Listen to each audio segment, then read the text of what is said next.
Bien, señores, ya estamos de vuelta con nuestro programa, el nuevo Diario Santiago, y ya tenemos con nosotros nuestra invitada en el día de hoy, que habíamos anunciado, la doctora Mirna López. Ella viene en doble condición en el día de hoy. Anteriormente la habíamos tenido también, pero habíamos tratado solamente una de sus características o de sus funciones, más bien, en este caso, que se trata, ella es la directora del Hospital Doctor Arturo Grullón, acá en Santiago, pero también ya es candidata oficial a diputada por la circunscripción número 2 de Santiago y su partido, el Partido Revolucionario Moderno. Bienvenida, doctora. Buenos días, gracias. Un placer de Bienvenida. Nosotros tenerla nuevamente Igual, aquí. el placer es nuestro. Y nosotros de inmediato quisiéramos primero tratar en esta ocasión lo que menos vamos a tratar, que es el tema de la salud. Sí. Que quisiéramos hablar un poco del tema del dengue. En los últimos meses hemos tenido un crecimiento, yo diría, considerable en todo el país. Sí. Y quisiéramos actualizar algunas estadísticas sobre en ese sentido en la provincia de Santiago y quizás tal vez en la región, porque el hospital que usted dirige es regional. Es así. Miren, la situación que hemos venido enfrentando con el caso del dengue es un periodo epidemiológico donde ya nosotros esperábamos, porque eso pasa periódicamente en esta estación del año, producto de las lluvias que inician ya en ese periodo de mayo, que ya nosotros estamos acostumbrados al iniciar la lluvia y tener acúmulos de agua por diferentes razones. Ya nosotros siempre estamos esperando que puedan surgir casos de dengue y de otras enfermedades que ya nosotros como país tropical también nos tocan. Actualmente lo que nosotros estamos enfrentando con la situación del dengue es un número de procesos febriles, virales, no solamente dengue, sino que tenemos influenza, tenemos virus sincitial respiratorio, tenemos virus que son gastrointestinales también. Sí es un llamado de atención importante porque el dengue es una de las patologías virales que pueden dar al traste con la vida. Entonces, de ahí es que surge la importancia de ponerle atención a los casos de dengue que puedan surgir. Como siempre decimos, es una enfermedad prevenible y que esa prevención está en nuestras manos, porque conociendo el que el mosquito surge, nace, crece, se reproduce en las aguas limpias, en las aguas que yo tenga estancada, ¿qué es lo que tenemos que hacer? Tratar de evitar de tener esas aguas donde él pueda crecer, pueda multiplicarse, limpiar nuestros patios y tomar todas las medidas preventivas que estén a nuestro alcance. Seguir educando a la población que ante cualquier signo de alarma que nosotros podamos presentar, en el caso de nuestros niños o adultos, pues acudir al centro más cercano. Aquí hay algo interesante que surge porque nuestros centros, al nosotros decir si tu niño presenta cualquier signo de alarma debe acudir, la población no ha sabido quizás. Lo que ha entrado es en pánico, entonces todo el mundo no va a la consulta, sino que abarrota las emergencias y ahí se nos complica atender al paciente que podría ir a la consulta, que podría ir al centro de atención primaria, que podría esperar 48 horas para acudir al médico. Entonces tenemos el que está malito y el que está asustado. Y ahí los servicios de salud estamos un poco congestionados por esa alta demanda que estamos teniendo de los familiares, de los pacientes preocupados, buscando la atención, pero sí seguimos trabajando en la prevención sobre todo. Qué bueno. Doctora, ¿en cuáles casos la enfermedad del dengue se le complica al paciente? Mire, el dengue va a tener 3 etapas. Una etapa febril, que es la etapa del primer día que comienza la fiebre, más o menos hasta el tercer día. Ahí el paciente va a tener dolor de cabeza, malestar general, quizás inapetencia en el caso de los niños que no va a querer comer. Hay una etapa crítica que comienza a partir del tercer día al quinto día. Esa etapa crítica es donde yo debo mantener la mayor vigilancia porque hay cambios importantes que puede presentar el paciente. Ya no la fiebre, ya no el dolor de cabeza, sino que puede bajar su presión arterial, el niño puede... Pero eso es específicamente el El dengue. dengue. Ok, perfecto. Yo tengo una pregunta similar, pero con el caso de la influenza. Ah, ok. El caso, Pero termine primero la idea, por favor. El caso del dengue, yo tengo esa etapa crítica, del tercer al quinto día. En ese quinto día es sumamente importante porque la fiebre cae y es que mi paciente puede presentar signos de choque. La fisiopatología de la enfermedad provoca que el plasma, que el líquido de mi sangre comience a salir a los terceros espacios, al abdomen, a los ojos, al pulmón. Entonces, como el líquido comienza a salir por la fisiopatología de la enfermedad, mi presión comienza a bajar y en un descenso importante de la presión deja de llegar oxígeno a mi cerebro y yo puedo tener un choque que el paciente puede morir. Entonces, ¿cómo yo sé si el paciente va a evolucionar a dengue grave o no? No lo sabemos. Sino que la vigilancia estricta de sus signos vitales, mantener rehidratación, vigilar que el niño esté orinando, que el niño no se ponga frío, que no se ponga sudoroso, que no esté muy apagadito, muy irritable, que comience a presentar dolor abdominal, vómitos recurrentes, diarrea, que van a hacer que se deshidrate más. Entonces ya esas señales me dicen, puede estar evolucionando a un dengue grave. ¿Cuál es el manejo? Sigue siendo los líquidos y la vigilancia estricta de esos parámetros. ¿Qué nosotros hacemos como médicos? Está presentando síntomas de que está bajando su presión, aumento los líquidos. Ya cuando tengo buena diuresis, buena presión arterial, que yo lo aprieto, el dedito se pone rojo, que tengo las extremidades calientitas, pues ya yo voy controlando esos líquidos. Por eso es muy importante la vigilancia de esos síntomas y signos. Y los padres ingresados al paciente son los que nos ayudan con la vigilancia. Porque él conoce a su niño, mire doctora, ahí se quedó la barriga, lo noto muy apagado, no quiere jugar, no quiere comer. Ya es un paciente que nosotros vamos a poner ojo en eso. ¿Qué porcentaje? No todos evolucionan a un dengue grave, pero sí puede pasar. A veces nos descuidamos en que el niño es así, en que él no come casi, o vamos al médico con mucho tiempo. Si usted va a la primera 24 horas, el hemograma va a salir normal. Por eso resaltarle a la población de que no es un error que usted haya ido y lo hayan despachado, porque no todo se interna. Si ingresamos todo el que tiene un probable dengue, no tendríamos que abrir carpas en los parques, pero hay una vigilancia que yo puedo hacer desde la casa y ya hay parámetros específicos que me van a indicar cuándo debo internar a ese paciente para la reposición de líquido y vigilancia estricta. Bueno, en el caso de la influenza yo quiero saber, o sea, ese tipo, esa misma prevención, sí, las etapas. Esa misma prevención exactamente que hay que tener, cuáles son los las señales que pueden ser de alarma. Mire, la influenza también es una enfermedad viral. El tema de la influenza es cuando nosotros tenemos condición de base. O sea, por ejemplo, a mí me puede dar influenza y yo voy a tener ataque a mi estado general, o sea, mucho malestar, dolor en el cuerpo, la tos. Pero ya cuando yo tengo un paciente que es asmático, hipertenso, diabético, una embarazada, un niñito muy pequeño, o que ese paciente sea envejeciente, que tenga condiciones que lo predeterminan a una complicación, entonces puede hacer una neumonía importante por influenza. Y aquellos pacientes que no están vacunados, nosotros aprovechamos la oportunidad para hacer un llamado a la población. El Ministerio de Salud Pública ha iniciado una campaña de vacunación contra influenza y queremos que si van a su casa, usted pueda abrir la puerta de su casa, o si usted puede acudir al centro de vacunación, también lo haga, porque si usted está vacunado, ya su cuerpo tiene una respuesta inmunitaria más favorable contra la influenza. Ok, perfecto. Son dos tipos de influenza que tenemos. Entonces, ¿cuáles son las etapas críticas de cada una? Mire, la influenza, como le digo, usted va a tener las manifestaciones de fiebre, malestar, ya cuando usted entra en un periodo de dificultad respiratoria, de que usted tiene ya una neumonía importante por la causa viral, entonces usted puede llegar a una neumonía que le complique, que lo lleve hasta la muerte. Pero ahí no tenemos etapa como determinada como el caso del dengue, sino también que es sintomático.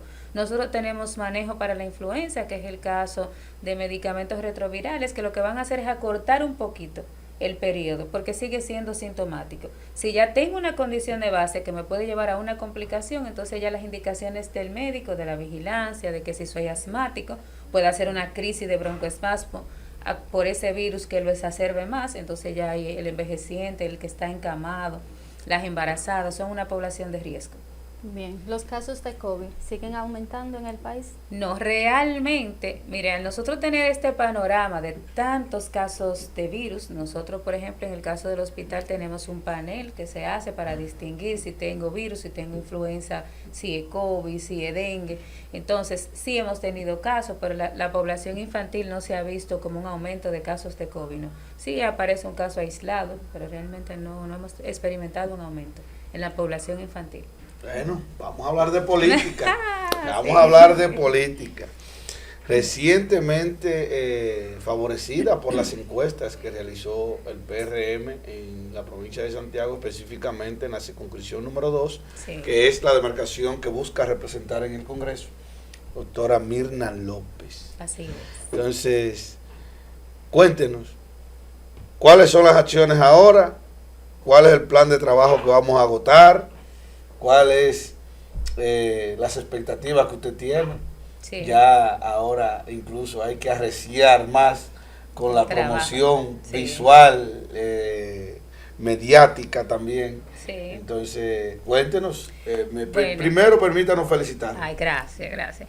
Para mí ha sido un grato placer y privilegio el poder ya estar como candidata oficial de las aspiraciones a diputada por la circunscripción número 2. Desde hace ya un tiempo que surgió esa aspiración política en nosotros, venimos haciendo un trabajo directamente en la demarcación. Este trabajo consiste, él decía, la parte publicitaria, más que eso, es un acercamiento a la comunidad, es conocer la comunidad, es escucharlo. Cada día nosotros tenemos una jornada, una agenda que vamos agotando con nuestro equipo político, donde hacemos visitas, tanto de manera personal o ya institucional, o grupos que nos reciben y nos externan muchas de sus preocupaciones.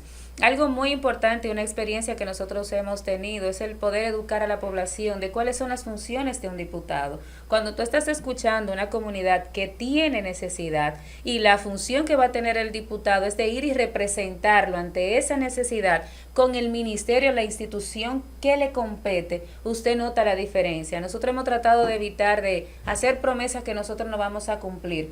Porque un diputado puede construir una escuela. No, un diputado puede construir una cancha. Yo le miento, un diputado va a construir un hospital. Si yo voy y le prometo eso ahora a una comunidad, yo le estoy mintiendo. Porque dentro de mis funciones y quizás mi mismo alcance económico, no me lo va a permitir. Ahora, como diputada, que nosotros le estamos garantizando a la circunscripción número 12 a cada uno de sus sectores, que va a tener una representación digna, que junto a ellos, ni siquiera como diputado solo, no, junto a la junta de vecinos, junto a los hombres y mujeres que cada día se levantan y le duele su comunidad, pues vamos a ir ante esos ministerios, ante esas instituciones que le corresponde, que sí tiene la competencia, que sí tiene los recursos para poder dar respuesta a esas necesidades. Porque políticamente nosotros nos hemos encontrado con un gran choque, que a veces la gente piensa que eres tú que lo va a hacer. Y usted escucha como dice, fulanito nos falló. ¿Y qué fue lo que le falló a fulanito? Que le prometió algo que no iba a poder cumplirlo. Ahora sí nosotros garantizamos esa representación en base a sus necesidades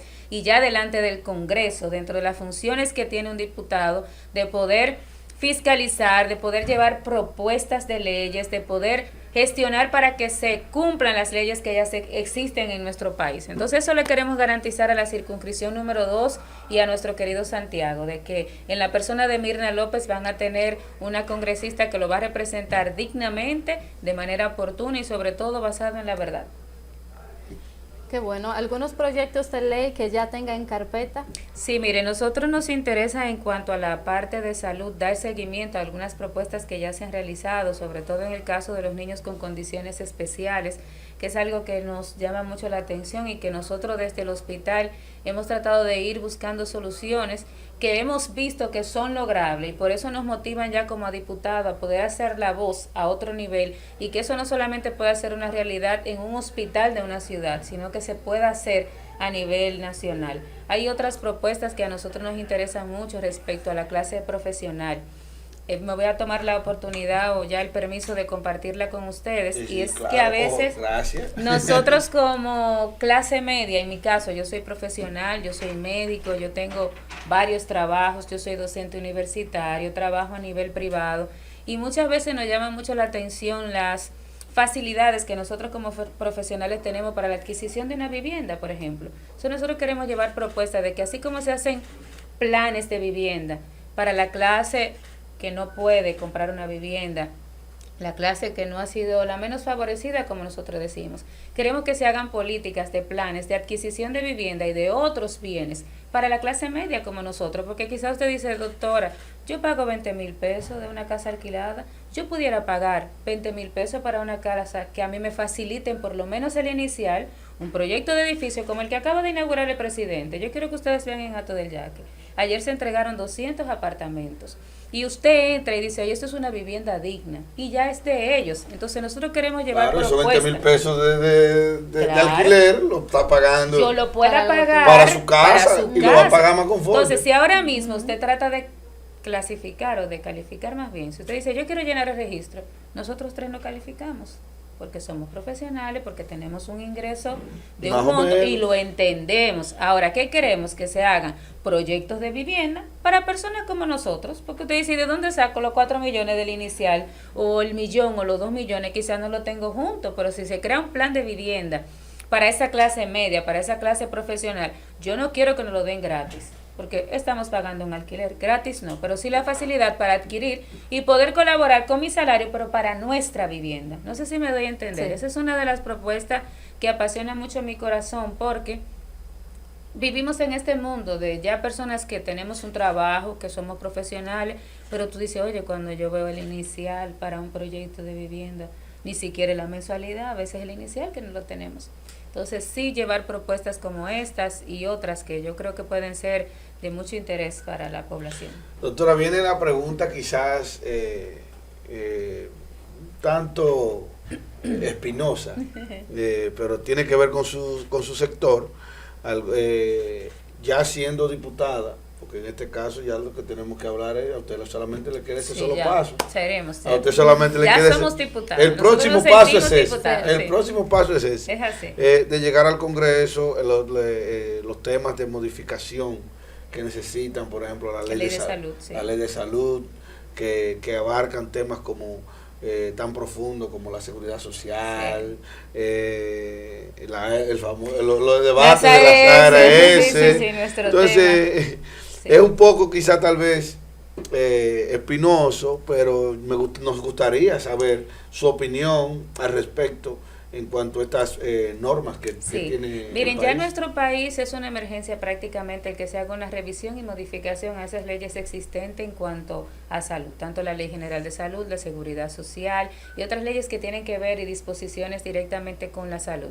¿Qué es lo que ha venido pasando con nosotros? Que se hizo esa ley, ha ido evolucionando la salud, las enfermedades también han venido evolucionando y ya hay puntos donde las leyes y resoluciones no nos están dando respuesta para nosotros, la población médica, poder defenderse y tampoco el mismo ciudadano poder demandar su derecho a la salud. Nosotros nos preocupa mucho el que ya se haya perdido la salud como un derecho y se haya convertido en un bien, lo cual es grave. Si yo puedo costear mi salud, la tengo.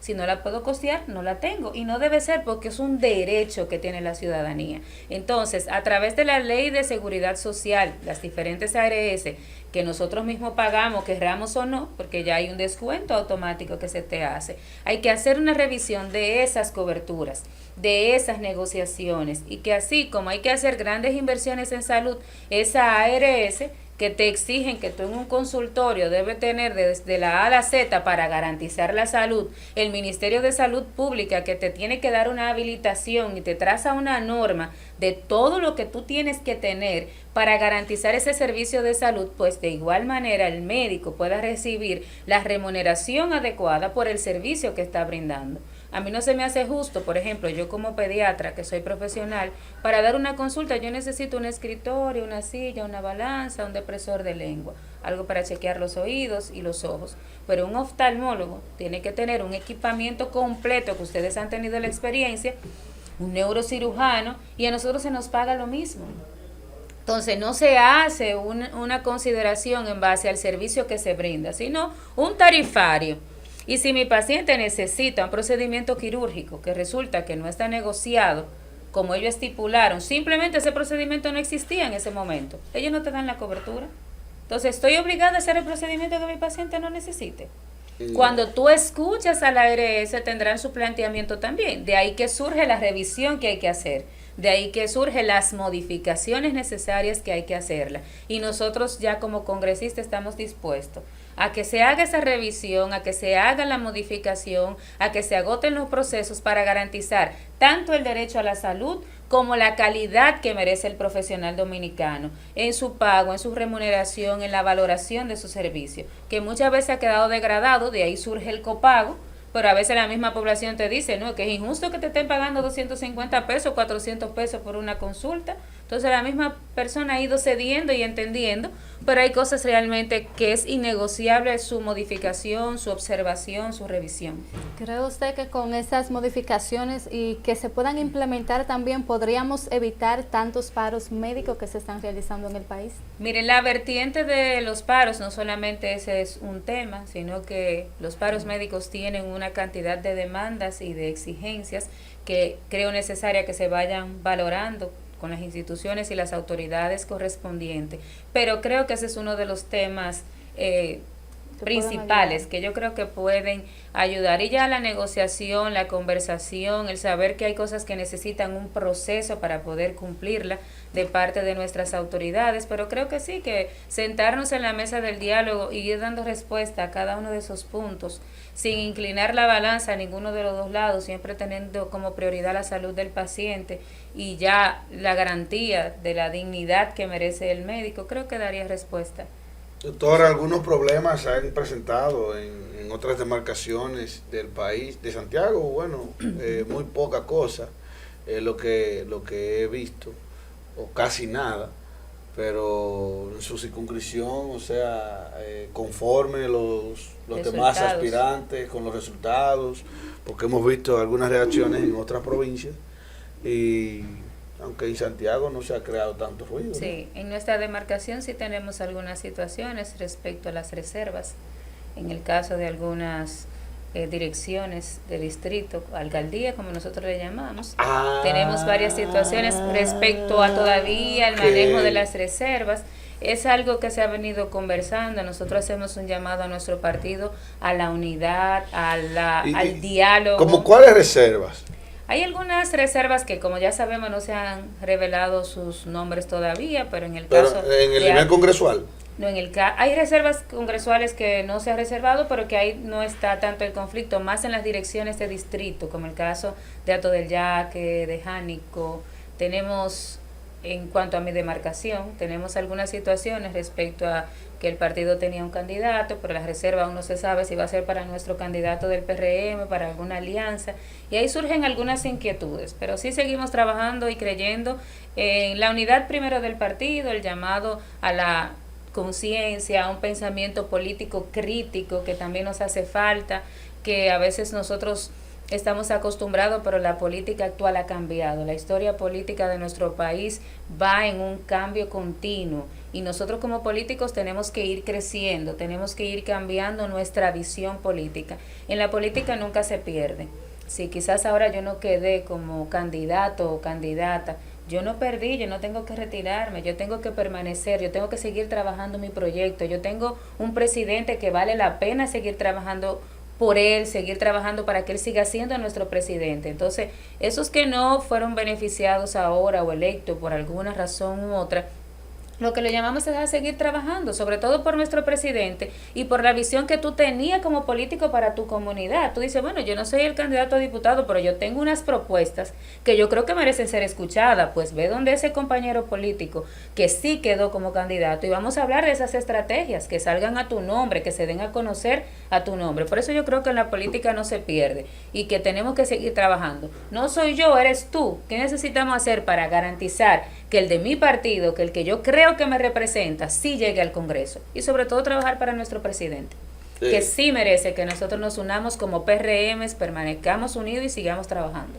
Bueno, tienen un reto por delante en cuanto al presidente, porque aunque al día de hoy no me parece nada de fuera de la realidad de que él vaya a repetir nueva vez, no veo al día de hoy que no lo vaya, que no tenga la oportunidad de hacerlo. No sé, o sea, no veo que alguien represente en el escenario político alguna seria amenaza, ¿me entiendes? Pero ese es un reto, obviamente, que siempre han tenido ese maleficio, como decimos, de que no han podido repetir con o sea, un presidente de lo anteriormente llamado PRD, ahora PRM, haya podido ser reelecto. Es así, no O deja sea, de ser un desafío. No, exactamente. Pero yo creo que las condiciones están dadas tanto políticamente ya como también lo que uno escucha de la población para que nuestro presidente siga siendo el presidente hasta el 2028. Lo que yo digo es, y con esta termino, que la oposición tiene un poco difícil con Luis. Es para mí su mejor activo en este momento. Sí, es así. Que su mejor activo es de él, a modo personal, es que es un presidente popular. Sí, popular. Cuando hay un presidente en funciones buscando una reelección y no es popular, entonces ahí hay problemas, ahí se complica el asunto. Entonces, Sí. uno de los principales obstáculos de la oposición es que tienen un presidente que busca la reelección y, amén de lo que se pueda decir, con altas y bajas, Sí. es popular. Es popular, cumple con las condiciones y yo creo que lo demuestra cada día con su trabajo, con su honestidad, con su entrega, o sea, con el compromiso que él tiene con las necesidades que tiene nuestro país, que son muchas, lo sabemos, y sabemos que él no está ajeno a eso. Y lo demuestra cada día porque trata de dar respuesta a todas esas demandas sociales. Doctora, muchas gracias. Gracias a Gracias ustedes, por siempre un acompañarnos. privilegio estar con ustedes. Le adelanto que en el proceso vendrá una o varias veces más. Sí, Digo, un si honor. usted así lo Claro desea. que sí. Si usted así lo desea. Sí, sí, sí. Cuando la campaña recie y cuando exacto. gane también. Claro, Bueno, claro, aquí ahí, estaremos. ahí el compromiso será, Sí, será sí, sí, mayor. sí, aquí porque estaremos. entonces habrá de venir a comunicar cómo está honrando el compromiso que ha Que asumido más o en menos. estos momentos. Es así, es así. Para A mí ustedes un las privilegio. gracias, señores, por darnos el placer de su sintonía, invitarles para mañana una vez más a una entrega del Nuevo Diario Santiago, aquí por el mismo canal, a la misma hora, y esperando que Daileni me acompañe en los días venideros. Bye bye. Así es, bye bye.